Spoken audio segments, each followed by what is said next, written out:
I'm the Vixen from RuPaul's Drag Race Season 10. Hi, I'm Peter Ritz from RuPaul's Drag Race Season 4. And thank you for watching Queer Table. Make sure to follow us on all these platforms. And remember, sharing is caring. And don't forget to subscribe to the Patreon. Link in the description and help support queer art. Now, shall we proceed? Yes, indeed. Come on.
All right, describe your ideal partner in 5 words or less.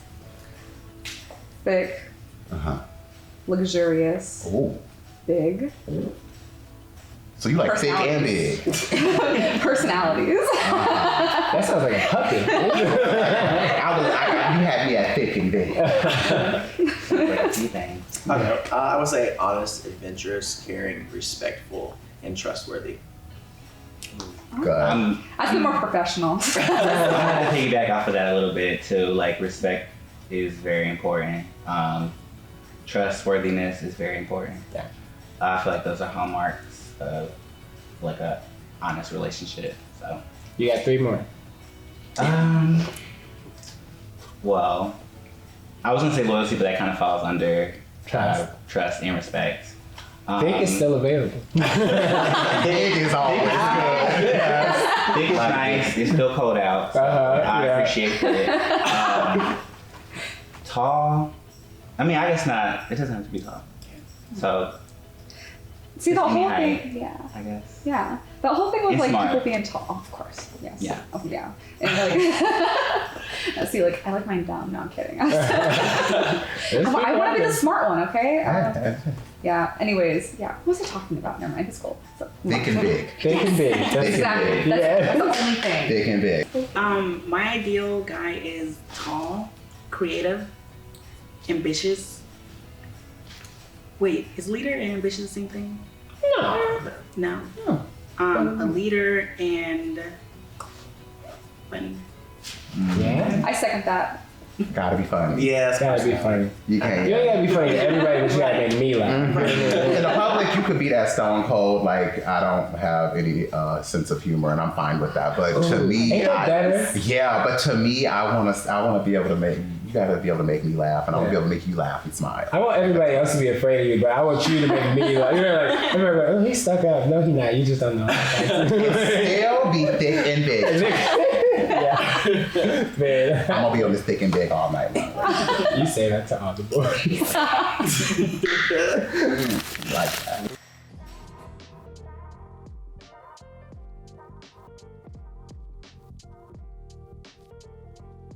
All right.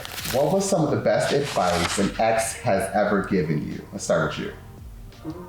Not you right on the advice, spot. but an experience. Like I've learned a lesson from them. Is stop being too open to people who aren't gonna stick. You know, we're gonna one time thing. Yeah. Oh, yeah. No, that's that. Is that why they were the ex? Basically. Then that was good advice. And you took his advice and you moved on. I would have been like, look who's talking. Right? Yeah. Mine would probably have to be to don't settle for less than you deserve. That's some shit for an ex to say. Again, you would know. Yeah, that's good though. They know what they want over there. Yes. Period. Period. I love it. For me, I think the best thing someone told me was don't worry about trying to be in a relationship. Just focus on yourself. and getting yourself together. And for me, it was really hard to hear because it's like, you know, you want that person to want to be with you or whatever. But, you know, it's like a situation that you're like focusing on them instead of focusing on what you should be. Like I was just off. Like I just needed to like get my priorities together. And it was like hard to hear at that time, but it was like true. Like you're right. Because honestly, I feel like when you got your shit together, the right person will come along. You know what I mean? Like, And also like what you, what's the word? Like you. And like, because when I know what you mean. Give out. Yeah, what you give out, and the essence and the vibes, the vibes. The auras. Right. Because to me, it's like, if you're not your best self, like if you're not being your best self and somebody wants to be with you, when you better yourself, they're not gonna want to be with you no more. And they're like, oh, you changed. Well, I'm just growing. Yeah. So wait until you are your best self and then invite somebody else into the situation. Yeah. How are you gonna love someone else if you don't love yourself? I was just you can love. I don't know who said that. I mean, you know. I feel like a lot of times especially for me, how I feel about somebody else, like I could love somebody in a way that makes me realize, oh, I am a good person because I'll kill for you. Like, you know what I mean? Like, and that is love. And that's love. And that's love that parents have for their children when they say, I'll jump in front of a car. Yeah, and it's like, I believe love is growth and not worship. That is some truth to that. That is some truth to that. Did you have any exes? My exes are dumb. They're thick. And dumb, but thick. And but yeah, I see, like, I've had, so like, all the rest, like, my exes have just been like so dull. The only relationship I've ever truly enjoyed is one I'm in right now. I do not ever want to end it if I can. Basically, like, I want it to last as long as possible, you know? It's just, that's good. it's nice and smooth. He's sweet. Sailing. Yeah, he's very sweet. That's good. Yeah. That's good to be in a good vibe and a good relationship that makes you happy. Well, congrats. Good place. She's in a good place. I'm in the best place. Ooh, like that. Why do you think I'm here? Bragging about your thickness and bigness. All right.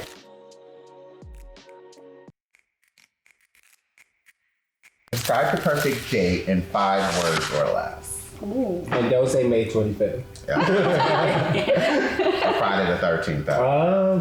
That was last night. Okay. That's ridiculous. let's see. Friday 13th. Got one last night. The perfect date to me would be cooking dinner together, laughing.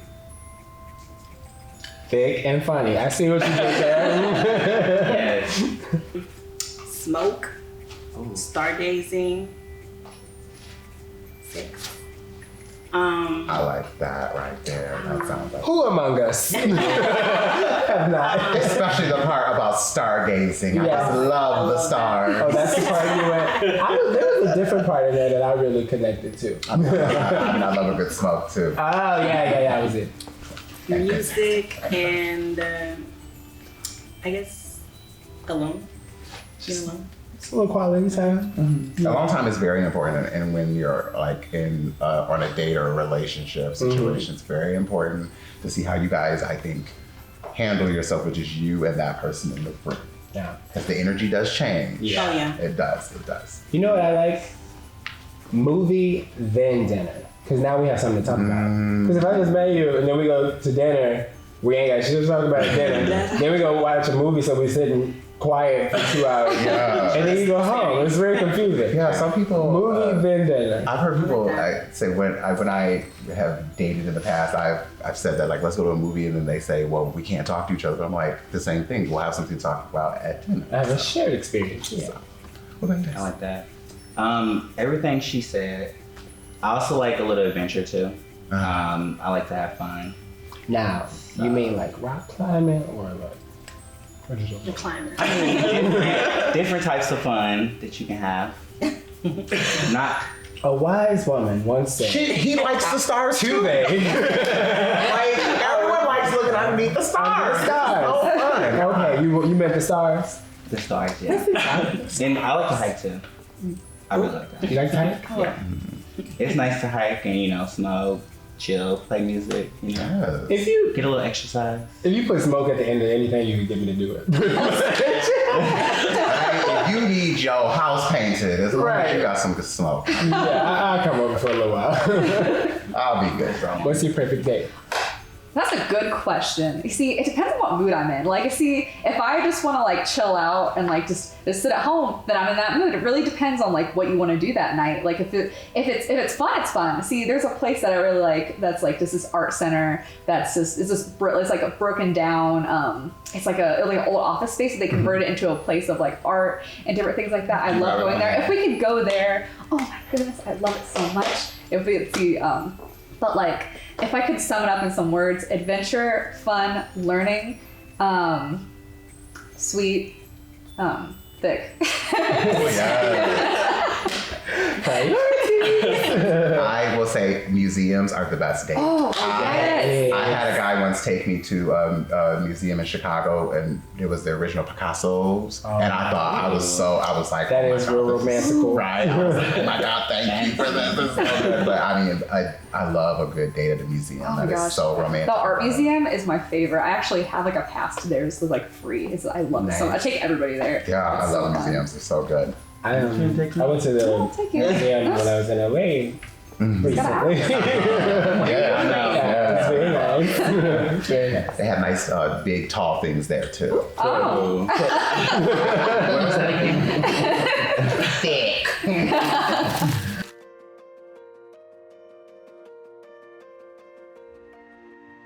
All right.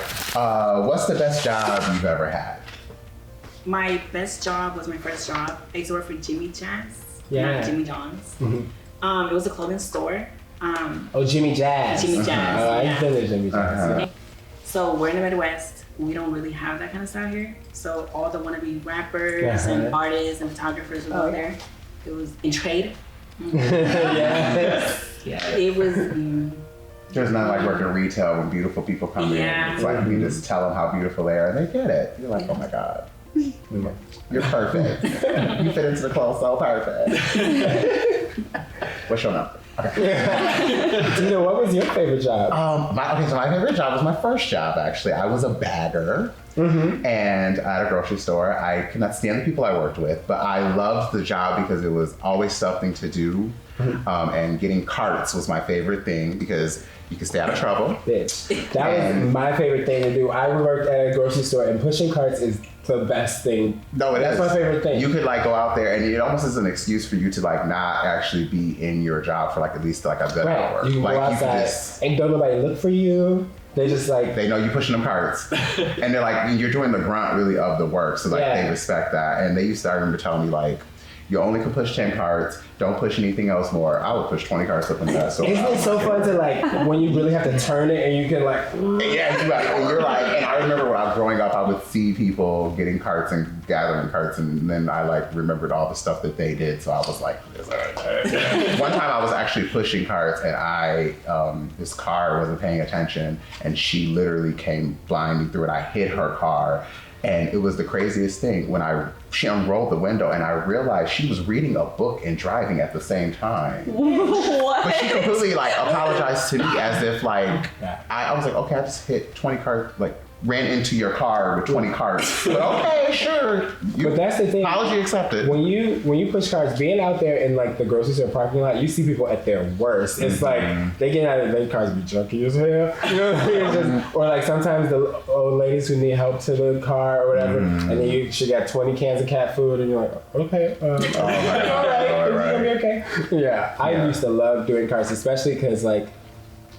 Nobody bothers you. You just get to meditate, listen to Beyonce all day. I used to get my nails done and like go to acrylic because it was Sasha Fierce era, and I was going to see the Sasha Fierce concert, so that's why I had to get the job. The chrome. So I had my chrome nails, and I was like, you know what? One day we gonna see Beyonce. It's gonna be all right. Yeah. How many times have you seen her? I ain't seen Beyonce about 6 or 7. Yeah, you done seen her a couple times. You Real know up close. You don't see Miss Beyonce. Hey, I would cross the ocean for my That's a job. That's Going a to see Beyonce. Oh yeah. I mean, why else do you work if you can't? What's your job? I go see Beyonce. I want that job. It's worth it. Okay.